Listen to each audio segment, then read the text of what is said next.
உலகெங்கிலும் வாழும் spiritual tax Tamil நேயர்களுக்கு அன்பு வணக்கம். நான் உங்கள் ஜோதிடர் குரு வரதராஜ பெருமாள். இந்த நிகழ்ச்சியில நம்ம என்ன பார்க்க போறோம் அப்படின்னா வந்து, மாத பலன். ஜூலை மாத பலன்கள் பார்க்க போறோம். ஜூலை மாத பலன்கள் அப்படின்னாலே மாத கிரகங்கள் ரொம்ப முக்கியத்துவம் வாய்ந்ததா இருக்கும். மாத கிரகங்கள் அப்படின்னா யார் யாரு? சூரியன், புதன், செவ்வாய், சுக்கிரன் இவங்கலாம் மாத கிரகங்கள். ஆண்டு கிரகங்கள் வந்து சனி, குரு, ராகு, கேது இந்த அனைத்து கிரகங்களையும், கிரக நிலைகளையும் உங்க ராசிக்கு இவங்கலாம் என்னென்ன யோகங்கள குடுக்க போறாங்க? என்னென்ன விஷயத்துல நம்ம கவனமா இருக்கணும்? என்ன மாரி நம்ம மனநிலைக்கு வந்தோம்னா, இந்த ஜ என்ன சொல்றது? இந்த மாத பலன் அப்படின்னு வரும்போது வந்து கோச்சார பலன், கோச்சாரத்த அடிப்படையா வச்சு தான் சொல்லப் போறோம். கோச்சாரம்ன்றது வந்து சந்திரன் அடிப்படையா வச்சு சொல்லக்கூடிய பலன்கள். சந்திரன் தான் மனோகாரகன். ஸோ அந்த வகையில அ நம்ம மனசுல என்னென்ன விஷயங்கள மைண்ட் செட் பண்ணிக்கிறோமோ, அதெல்லாம் நிச்சயமா நமக்கு கிடைக்கப் போகுது அப்படின்றதுனால, என்னென்ன விஷயத்த நம்ம வந்து செய்யணும், செய்யக்கூடாது அப்படின்றத பத்தி டீட்டெயிலா சொல்லப் போறோம். நிகழ்ச்சிய தொடர்ந்து பாருங்க. நிச்சயமா உங்களுக்கு பயனுள்ளதா இருக்கும்.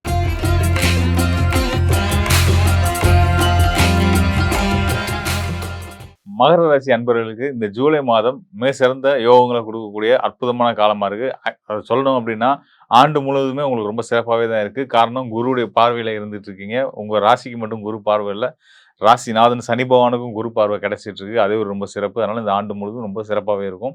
இந்த ஆண்டு முழுவதும் இருக்கக்கூடிய இந்த சிறப்பு யோக பலன்கள் அடுத்தடுத்து வரக்கூடிய எதிர்காலத்துக்கும் உங்களுக்கு ரொம்ப நல்லாவே இருக்கும் அப்டின்றத நம்ம ஏற்கனவே பலமுறை சொல்லியிருக்கோம்.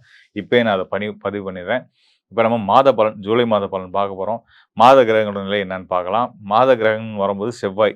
செவ்வாய் வந்து உங்க ராசிக்கு 4, 11க்கு அதிபதியா வந்து அவரு ரிஷப ராசியில இருக்காரு. ரிஷப ராசின்றது வந்து மகர ராசிக்கு 5ஆம் இடம்னு சொல்லக்கூடிய யோகஸ்தானம் ஆகும்.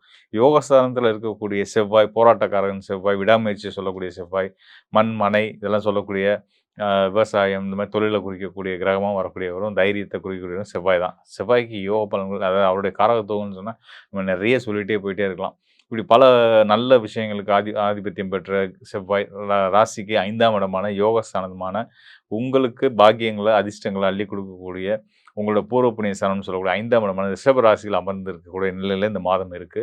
ஸோ, அதனால நீங்க மனசுல என்னென்ன விரும்புறீங்களோ, என்னென்ன ஆசைப்படுறீங்களோ, எத எத அடையணும்னு முயற்சி பண்றீங்களோ, அதெல்லாம் நிச்சயமா அடைவீங்க அப்படின்றத தெரிஞ்சுக்கிட்டு, இந்த மாசமே நீங்க நெனச்ச விஷயத்த அடையறதுக்கான முயற்சிக்காக ஒரு முதல் ஸ்டெப் எடுத்து வச்சுருங்க. அதாவது ஒரு சொத்து வாங்கணும்னு நெனைக்கிறீங்க. ஒரு பேச்சுக்கு உதாரணத்துக்கு சொல்றேன். ஒரு சொத்து வாங்கணும்னு நெனைக்கிறீங்க அப்டின்னா, நம்மள்ட்ட காசு இல்லைன்னு நெனைக்காதீங்க. இந்த சொத்த நான் வாங்க தான் போறேன். அது இன்னைக்கே நான் ஒரு சின்னதா ஒரு என்னோட சேவிங்ஸ துவங்குறேன்னு சொல்லி ஒரு சின்ன அமௌண்ட் எடுத்து வைங்க. இந்த மாசத்துல இந்த மாரி நல்ல நல்ல விஷயங்கள ஆரம்பிச்சுருங்க. சின்ன துவக்கத்த ஆரம்பிச்சுருங்க.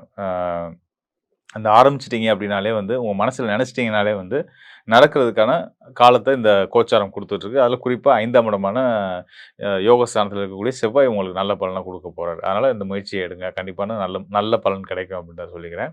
அதுக்கு அடுத்ததா சூரியன், புதன் இவங்களுடைய நிலை என்னவா இருக்கு அப்டின்னா, ராசிக்கு 6ஆம் இடத்துல சூரியனும், புதனும் இணைவு பெற்றிருக்கிறாங்க. இப்ப 6ஆம் இடம் அப்டின்றது வந்து பார்த்தீங்கன்னா, பொதுவா எதிரிய வெல்லக்கூடிய ஸ்தானம்னு நம்ம சொல்லுவோம். ஒரு போட்டின்னு வந்துட்டா நான் தானே அங்க ஜெயிப்பேன் அப்டின்ற மாரி. வந்த என்ன சொல்லுவாங்க, இந்த வீண் வம்புக்கு போமாட்டேன், வந்த த பிரச்சனைய விடமாட்டேன்ற மாரி, அப்படி இருக்கக்கூடிய அமைப்புல தான் வந்து பொதுவா மகர ராசிக்காரோட இயல்பே அதுதான். சடார்ன்னு அதாவது எப்ப எப்படி ரியாக்ட் பண்ணுவாங்கன்னு சொல்ல முடியாது. ரொம்ப சென்சிட்டிவான பெர்சன் அத பத்தி காமிச்சுக்க மாட்டாங்க. ரொம்ப நல்லபடியா சிரிச்சு பேசி நல்லா இருந்துட்டே இருப்பாங்க. படார்ன்னு ஒரு மனுஷன் தப்பா இருக்கான்னு தோணுச்சு அப்படின்னா, அடுத்த செகண்ட் அவன தூக்கி போட்டு, "நீ இந்தப்பா" வெளிப்படையாவே சொல்லிட்டே போற அளவுக்கு பண்ணிருவாங்க. "நீ வந்து உன் வேலையாச்சு. எனக்கு உனக்கு சம்மந்தம் இல்ல. நீ உன் வேலைய பாரு, நான் என் வேலைய பார்க்குறேன்னு" விலகி போகக்கூடிய மகர ராசிக்காரர்களுக்கு அ அப்படி இந்த காலத்துல வரக்கூடிய சிக்கல்கள் எதுவா இருந்தாலும், அத வந்து எதிர்கொண்டு ஜெயிக்கக்கூடிய ஆற்றல் உங்களுக்கு உண்டு அப்படின்றத நம்ம சொல்ல முடியும். காரணம் 6ஆம் இடத்துல அரசன்னு சொல்லக்கூடிய சூரியனும், புத்திக்காரன்னு சொல்லக்கூடிய புதனும் சேர்ந்திருக்கிறாங்க. ஸோ அப்ப நீங்க நீங்க தான் இங்க வந்து கிங் அப்படின்ற மாதிரி இருந்துட்டுருக்கு. 6ஆம் இடம் வந்து சேவை ஸ்தானம். உங்களோட சேவையினாலேயும் வந்து நீங்க நல்ல பேரும், புகழும், வருமானமும் அடைய போறீங்கன்றத 6ஆம் இடத்து சூரியன், புதன் புதாதித்ய யோகம் அது. புதாதித்ய யோகம்ன்றதே நல்ல கல்வி, நல்ல நண்பர்கள், சமூக அந்தஸ்து, அரசியல் செல்வாக்கு எல்லாத்தையும் கிடைக்கக்கூடிய, குடுக்கக்கூடிய ஒரு நல்ல ஒரு யோகம். ராஜயோகங்களும் சிறந்த யோகம் தான் சிவராஜ் நம்ம புதாதித்ய யோகம். ஸோ அந்த புதாதித்ய யோகம் செயல்படக்கூடிய காலமாவும் இந்த மாதம் இருந்துட்டுருக்கு. அதுக்கு அடுத்து வந்து இன்னும் ரொம்ப ரொம்ப சிறப்பு வந்து சூரியனால உங்களுக்கு இன்னொரு சிறப்புமே கிடைக்க போகுது. புதாதித்ய யோகத்த ஜூலை 16ஆம் தேதி வரையும் குடுத்துட்டு இருக்கக்கூடிய குரு சூரியன் வந்து பார்த்தீங்கன்னா, ஜூலை 16க்கு அப்புறம் வந்து கடக ராசிக்கு வரப்போறாரு. கடக ராசியில ஏற்கனவே உங்க ராசிக்கு 12ஆம் இடத்துக்கும், 3ஆம் இடத்துக்கும் அதிபதியா சுபகிரகமான உச்ச பலம் பெற்றிருக்கக்கூடிய குருவோட சூரியன் வந்து இணைவு பெற போறார். இந்த சூரியன், குரு இணைவுன்றது சிவராஜ் யோகம். சிவராஜ் யோகம் வந்து ரொம்ப சிறந்த ராஜயோகங்கள்ல ஒண்ணு. நம்ம சொன்னோம் இல்லையா? புதாத்தி யோகம்னு சொன்னோம் இல்லையா? புதனோட சூரியன் சேர்ற மாரி, குருவோட சூரியன் சேர்றதும் மிக சிறந்த ராஜயோகம். இன்னும் சொல்லணும் அப்படின்னா, குரு சந்திர யோகம்னு சொல்லுவோம் இல்லையா? குருவுக்கு சந்திரன் நல்ல நிலையில தொடர்புல இருந்தா, ஒரே ராசியில இணைஞ்சா, திரிகோணத்தில இணைஞ்சா, அது வந்து குரு சந்திர யோகம். குரு சந்திர யோகம்ன்றது நல்ல பேர், புகழ், செல்வாக்கு அதுவுமே உங்களுக்கு இருந்திருக்கு. ஏன்னா, உங்க ராசிக்கு தான் ராசின்றது நம்ம சந்திரன் எங்க இருக்காரோ, அதுதான் நம்ம ராசி. மகர ராசியில பிறந்தவங்களுக்கு குருவுடைய பார்வை கிடைக்குதுன்றது நல்ல பேர், புகழ், செல்வாக்கு கிடைக்கக்கூடிய ஒரு அற்புதமான யோகம். கூடுதலா இந்த மாத துவக்கம் வந்து 16 நாள் வரைக்கும் வந்து பார்த்தீங்கன்னா, புதாத்தி யோகம் செயல்படுது. குரு சந்திர யோகம் செயல்படுது. அதுக்கப்புறம் குரு அ புதாத்தி யோகம் செயல்படுது. அதுக்கு அடுத்ததா சூரியனோட குரு இணைவு பெறக்கூடிய சிவராஜ் யோகமும் செயல்பட போகுது. ஸோ இந்த மாதம் மட்டும் இல்லங்க. இந்த யோக பலன் ஒரு தடவ லைஃப்ல டச் பண்ணி அந்த காலத்த நம்ம வந்துட்டோம் அப்டின்னாலே வந்து பார்த்தீங்கன்னா, இது எப்பயுமே உங்களுக்கு தொடர்ந்துகிட்டே இருக்கும். இனிமே உங்கள பார்க்குறவங்களோட பார்வையில நீங்க ஒரு பெரிய மனிதர் தான். அதுல எந்த சந்தேகமும் கிடையாது. வயசுல சின்னவரா நீங்க இருந்தா கூட, உங்கள வந்து உங்கள வயசுல மூத்தவங்க, பெரியவங்க பார்த்தா கூட நல்ல ஒரு விஷயம் தெரிஞ்ச நபர் இவரு. அப்படின்ற ஒரு மதிப்பும், மரியாதையும் குடுக்க ஆரம்பிச்சுருவாங்க. நல்ல அ ம சமூகத்தில அந்தஸ்து பெற்றவங்களாவும் நீங்க இருக்க போறீங்க. இனிமே வர காலங்கள்ல உங்கள பார்க்குறவங்கலாம் கையெடுத்து கும்புற அளவுக்கு ஒரு நல்ல ஒரு வாழ்க்கைய நீங்க வாழ போறீங்க. மதிப்பையும், செல்வாக்கையும் பெற போறீங்க அப்படின்னு தெரிஞ்சுக்கங்க. இன்னொரு சிறப்பு வந்து பார்த்தீங்கன்னா, உங்க ராசிக்கு யோகஸ்தானத்துக்கு அதிபதியான சுக்கிரன் ராசிக்கு 8ஆம் இடத்துல அமர்ந்திருக்கிறாரு. கேதுவோட சேர்ந்திருக்கிறாரு. ஸோ 8ஆம் இடத்துல கேதுவோட சேர்ந்திருக்கிறனால, கண்டிப்பான முறையில சுப விரயங்கள்ன்றது உண்டு. திருமணம், தடைப்பட்ட திருமணங்கள் நல்லபடியா நடக்கிறதுக்கான யோக காலமா சொல்லலாம். வீடு, மனை, சொத்து வாங்குற விஷயங்கள், அதில இருக்கிற பிரச்சனைகள் தீர்றதுக்கான ஒரு நல்ல காலமா எடுத்துக்கலாம். மேலும் வந்து பார்த்தீங்கன்னா, இந்த ஜூலை மாதம் முன்னாடி நான் சொன்ன மாரி, உங்களுடைய ராசிக்கு மட்டும் குரு பார்வை இல்ல. உங்களுடைய ராசிநாதன், நீதிமான் சனி பகவானுக்கும் குருவுடைய பார்வை கிடைச்சிட்டு இருக்கு. இந்த குரு, சனி 2 பேருமே இருக்கிற நீர் ராசிகள்ல இருக்காங்க. சனி வந்து மீனத்திலயும், சனிக்கு 5ஆம் இடமான சனி இருக்கக்கூடிய மீன ராசிக்கு 5ஆம் இடத்துல 5ஆம் இடமா வரக்கூடிய கடக ராசியில குரு பகவானும் இருக்கிறது வந்து பார்த்தீங்கன்னா, வெளிநாட்டு தொடர்புகள குடுக்கும். வெளிநாட்டு தொடர்புகள், வெளிநாட்டு பயணங்கள், வெளிநாட்டு வேலைக்கான முயற்சிகள், அதில இருக்க தடைகள்லாம் நீங்க நல்ல விதமா நீங்க வேலையில நிறுவனத்தில சேர்ந்து, அங்க நல்ல பேரும், புகழும் அடைஞ்சு சம்பாதிக்கக்கூடிய ஒரு யோக காலம்னே சொல்லலாம். எல்லா யோகங்களுமே செயல்படக்கூடிய காலமா இருக்கு. இத சரியா பயன்படுத்துனீங்கன்னா, நீங்க தான் மிக சிறந்த வெற்றியாளர்களா இருப்பீங்க அப்படின்றத சொல்லிக்கிறேன். ஆக மொத்தம் வந்து பார்த்தீங்கன்னா, இந்த மாதம் ஒவ்வொரு ராசிக்காரர்களுக்குமே ரொம்ப சிறப்பான யோகங்கள அள்ளி குடுக்கக்கூடிய ஒரு அற்புதமான காலம் அப்படின்றத நிச்சயமா நீங்க உணர்ந்திருப்பீங்க. காரணங்கள் என்னன்னு கேட்டீங்கன்னா, குரு உச்சம் பெற்றிருக்கிறது. இந்த ஆண்டு முழுவதுமே சிறப்பு. உலகத்துக்கே சிறப்பு. அப்படின்னும்போது ஒவ்வொரு ராசிக்காரர்களும் மேஷம் முதல் மீனம் வரைய எந்த ராசியில பிறந்தவங்களா இருந்தாலும் நிச்சயமான முறையில குருவோட அருள் பரிபூரணமா இருக்கு. உலகத்துல வாழ்ற ஒவ்வொரு உயிருக்குமே வந்து ரொம்ப நல்ல ஒரு பலன்கள, மன மகிழ்ச்சி, சந்தோஷத்த, பொருளாதார தனகாரகனா குரு வரதுனால பொருளாதார முன்னேற்றத்த குடுத்துட்டு இருக்காரு. குறிப்பா இந்த மாதம், ஜூலை மாதம் அவரோட நிலை என்னவா இருக்கு? அவருக்கு சப்போர்ட் பண்ணிட்டு இருக்கக்கூடிய அதாவது சப்போர்ட் அப்படின்றது வந்து குருவுக்கு திரிகோணத்தில இருக்கக்கூடிய சனி. இந்த மாதம் ரொம்ப அற்புதமான ஒரு மாதம். நீங்க கவனிச்சு பார்த்தீங்க அப்படின்னா, நான் பலன் சொல்லும்போது நீங்க கவனிச்சிருப்பீங்க. திரிகோண நிலை தொடர்புகள்ல கிரகங்கள் இருந்தா வலுப்பெற்று யோக பலன்கள செய்வாங்கன்னு சொன்னோம் இல்லையா? அந்த வகையில சனிக்கு 5ஆம் இடத்துல குரு, குருக்கு 9ஆம் இடத்துல சனி. அப்புறம் வந்து பார்த்தீங்கன்னா, ராகுவுக்கு 5ஆம் இடத்துல சூரியன், புதன். சூரியன், புதனுக்கு 9ஆம் இடத்துல ராகு. இப்படியான ஒரு முக்கியமான கிரகங்களுக்குள்ள வந்து திரிகோண தொடர்பு, நல்ல இணைவு இருக்கு. நம்ம ஏற்கனவே சொன்ன மாரி ஒருத்தர், ஒருத்தர் பகையா இருந்தா கூட, இந்த திரிகோண தொடர்புக்குள்ள வந்துட்டாங்க அப்படின்னா, நல்ல பலன்களையே குடுப்பாங்கன்ற வகையில இந்த மாதம் ரொம்ப சிறப்பாவே அமைஞ்சிருக்குன்னு நம்ம தெரிஞ்சுக்கிறணும். கூடுதலா செவ்வாய், சுக்கிரனோட கேந்திர தொடர்பு.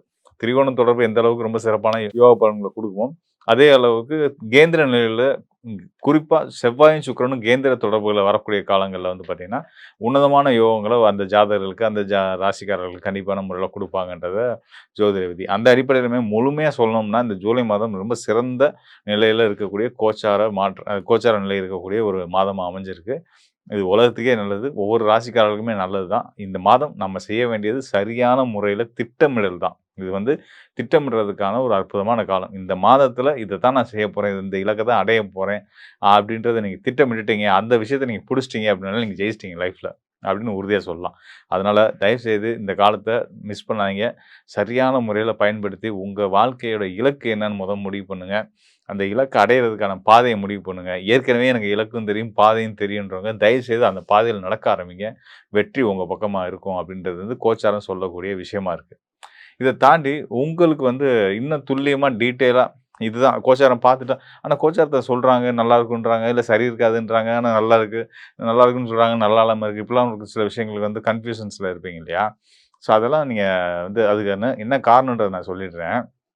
அதாவது ஒருத்தருக்கான பலன் சொல்றது அப்படின்றது வந்து ஜோதிடத்த பொறுத்தவரைக்கும் 3 நிலைகள்ல நம்ம சொல்லணும். அதாவது விதி, மதி, கதி. இத நான் பல இடங்கள்ல பதிவு பண்ணியிருக்கேன். என்ன அப்படின்னா, விதி அப்படின்றது வந்து நம்மளுடைய சுய ஜாதகத்துல நம்மளுடைய லக்னம். நம்ம லக்னம் என்ன? இப்ப நம்ம லக்னாதிபதியோட நிலை என்னவா இருக்கு? நமக்கு நடந்துருக்க தசாபுத்தி காலங்கள் என்ன? அந்த தசாபுத்தி கிரகங்கள் நமக்கு சப்போர்ட்டிவான கிரகங்களா? இல்ல பகை கிரகங்களா? இத பார்க்கணும். இதுக்கு அடுத்ததா வந்து பார்த்தீங்கன்னா, மதி. மதின்றது இப்ப நம்ம சொன்னோம் இல்லையா? ராசி, கோச்சாரம் அடிப்படையில சொல்லக்கூடிய பலன்கள். உங்க ராசிக்கு கிரகங்கள், ஏனைய கிரகங்கள் எங்கெங்க இருக்காங்க? அவங்க என்ன பலன்கள் செய்வாங்கன்று பார்த்து சொல்றது. அதுக்கு அடுத்ததா கதி. அதாவது சூரியன். சூரியனுக்கு உங்களுடைய ஜாதகத்துல சூரியனுக்கு என்னென்ன நிலையில கிரகங்கள், ஏனைய கிரகங்கள் இருக்காங்க, கோள்கள் நிக்கிறாங்கன்றத வச்சு சொல்லக்கூடிய இந்த 3யும் அனலைஸ் பண்ணி தான் ஒருத்தருக்கான சரியான, இன்னும் துல்லியமான பலன்கள சொல்ல முடியும். இப்ப நம்ம சொன்னது மதிய அடிப்படை, ராசி அடிப்படையில சொல்லப்பட்ட பலன்கள். ராசி அடிப்படையில சொல்லப்பட்ட பலன்கள் முழுமையா கோச்சாரம் வந்து ரொம்பவே சப்போர்ட்டிவா இருக்கு. அதுல எந்த சந்தேகமே வேண்டாம். கூடுதலா உங்களுடைய சுய ஜாதகத்திலேயும் உங்களுடைய நேரம் எப்படி இருக்கு? உங்களோட அடுத்து வரக்கூடிய காலம் எப்படி இருக்கு? அந்த காலத்தையும் இதையும் இணைச்சு பார்த்து பலன் சொல்லும்போது தான், உங்களுக்கான இன்னும் சரியான துல்லியமான பலன் கிடைக்கும். ஸோ அந்த மாரி பலன் தேவைப்படுறவங்க, இந்த டிஸ்ப்ளேல இருக்க என்னுடைய எண்ணுக்கு நிச்சயமா தொடர்பு கொள்ளுங்க. உங்களுக்கு நிச்சயமா உங்களுக்கு ஒரு நல்ல ஒரு வழிகாட்டுதலா குடுக்குறேன். ஸோ இதெல்லாம் நம்ம எடுத்து பார்க்கும்போது தான், நமக்கான ஒரு பெரிய கிளாரிட்டி கிடைக்கும். அவன் என்ன செய்யணும், என்ன செய்யக்கூடாது அப்படின்றது வரும். எனக்கு ஒரு சந்தோஷமான விஷயம் என்னன்னா, இந்த ஜூலை மாத கோச்சார பலன்கள், அதாவது ராசி மதி அடிப்படையில சொல்லக்கூடிய, ராசிக்கு சொல்லக்கூடிய பலன்களுக்கு இந்த கோச்சார நிலைகள் ரொம்பவே சிறப்பா இருக்கின்றதுனால, உலகத்தில எல்லா மக்களுக்கும் மனசுல சந்தோஷமும், மகிழ்ச்சியும் நிறைஞ்சிருக்கும். பொருளாதார ரீதியாவும் மன திருப்தியோட இருப்பாங்க. உறவுகளோட நிம்மதியா, சந்தோஷமா இருப்பாங்க. ஏற்கனவே நான் சொல்லிட்டு இருந்த ஒரு விஷயம் தான் வந்து என்னன்னா, இந்த போர் சூழல்லாம் குரு உச்சம் பெற்ற பின்னாடி சரியாயிரும். அந்த உலக நாடுகளுக்கு பிரச்சனைகள் எல்லாம் போயிட்டு இருந்துச்சு இல்லையா? விலைவாசி உயர்வு, அதனால அ பொருள் தட்டுப்பாடு, விலைவாசி உயர்வு நடந்துச்சு இல்லையா? ஸோ அதெல்லாம் வந்து சரியாயிரும்னு நான் சொல்லியிருந்தேன். நான் சொன்ன மாதிரி நெறைய பேர் என்னோட நண்பர்களே சொல்லலாம், "ஆமாங்க நீங்க சொன்னீங்க. இந்த போர் சூழல்லாம் அமைதியாயிரும். குறைஞ்சிரும், வேகம்லாம் குறைஞ்சிரும்னீங்க. அதுமாரி சரியாயிடுச்சுன்னு சொல்லிட்டு இருந்தாங்க. கேட்கவே சந்தோஷமா இருந்துச்சு. ஸோ அந்த வகையில இந்த ஜூலை மாதமுமே வந்து எல்லாருக்கும் மன மகிழ்ச்சிகள அள்ளி குடுக்கக்கூடிய ஒரு அற்புதமான காலமா இருக்கு அப்படின்றத நான் இங்க மீண்டும் ஒரு முறை பதிவு பண்ணிக்கிறேன். மேலும் நண்பர்களுக்கு ஒரு முக்கியமான விஷயத்த நான் வந்து ஷேர் பண்ண நினைக்கிறேன். அதாவது நம்மளுடைய ஸ்பிரிச்சுவல் டாக்ஸ் தமிழ் சேனல் வந்து பார்த்தீங்கன்னா, அம் மாதந்தோறும் பல நல்ல ஆன்மீக நிகழ்ச்சிகள், ஜோதிட நிகழ்ச்சிகள வந்து உலகளாவிய அளவுல கோடிக்கணக்கான மக்களுக்கு போய் சேர்த்துட்டு இருக்கிறாங்க. ஸோ இந்த பிளாட்ஃபார்ம பயன்படுத்தி உங்களுடைய சேவைகள், உங்களுடைய தொழில விரிவுபடுத்தணும், உங்கள அடையாளப்படுத்திக்கணும், உங்களுடைய அட்வர்டைஸ்மென்ட்ட வந்து மக்களுக்கு, தமிழ் மக்களுக்கு உலகளாவிய அளவுல இருக்கக்கூடிய தமிழ் மக்களுக்கு கொண்டு போய் சேர்க்கணும்னு நினைக்கிறீங்க. குறிப்பா வந்து இந்த அ ஆன்மீகம் தொடர்புடைய சேவை துறையில இருக்கக்கூடியவங்க, அதாவது சுற்றுலா பண்ணுவாங்க, ஆன்மீக சுற்றுலாக்கள் பண்ணக்கூடியவங்க, அந்த ஆன்மீக பொருட்கள் வந்து தயாரிக்கக்கூடிய நிறுவனங்கள், அ பூஜை பொருட்கள் தயாரிக்கக்கூடிய நிறுவனங்கள், இப்படிப்பட்ட உங்களுடைய தேவை வந்து நம்ம சேனல் பார்க்கக்கூடிய நிறைய மக்களுக்கு இருக்கு. உலகளாவிய அளவுல நம்மளுடைய நேயர்களுக்கு தேவை இருக்கு. ஸோ அது உங்களுடைய இத பார்க்கக்கூடிய யாராவதும் இந்த நிறுவனங்கள நடத்தக்கூடியவங்களா இருந்தீங்கன்னா, நிச்சயமா உங்களுடைய விளம்பரத்த நீங்க வந்து நம்ம சேனல்ல பண்ணலாம். அதுக்கு இங்க இருக்கக்கூடிய டிஸ்ப்ளேல இருக்கக்கூடிய நம்பருக்கு தொடர்பு கொள்ளுங்க. சேனல் நிர்வாகம் வந்து உங்களுக்கு சரியான வழிகாட்டுதல் குடுப்பாங்க. அத பத்தின விவரங்கள சொல்லுவாங்க. அதன் மூலியமா நீங்களும் பெரிய அளவுல பயனடைய முடியும் அப்படின்றத ஒரு முழு நம்பிக்கையோட உங்களுக்கு நான் சொல்றேன். மேலும் சொல்லணும்னா, நம்ம YouTubeல மட்டும் இல்லாம, Facebook, Instagram ஆகிய அனைத்து விதமான சமூக ஊடகங்கள்லயுமே வந்து நம்மளுடைய ஸ்பிரிச்சுவல் டாக்ஸ் தமிழ் சேனலுக்குன்னு ஒரு தனித்துவமான ஒரு நேயர் கூட்டம் இருக்காங்க. ஸோ இத நீங்க சரியான முறையில பயன்படுத்திக்கும் பட்சத்தில உங்களுக்கும் உங்களோட தொழில் வளர்ச்சிக்குமே வந்து மிகப்பெரிய ஒரு உதவிகரமா இருக்கும் அப்படின்றத சொல்லிக்கிறேன். கண்டிப்பா பயன்படுத்தி பாருங்க. நிச்சயமா நீங்களும் பயனடைவீங்க அப்படின்றத நான் உங்களுக்கு மீண்டும் ஒரு முறை சொல்லிக்கிறேன். நன்றி, வணக்கம் நண்பர்களே. மீண்டும் நல்ல நிகழ்ச்சியில சந்திப்போம்.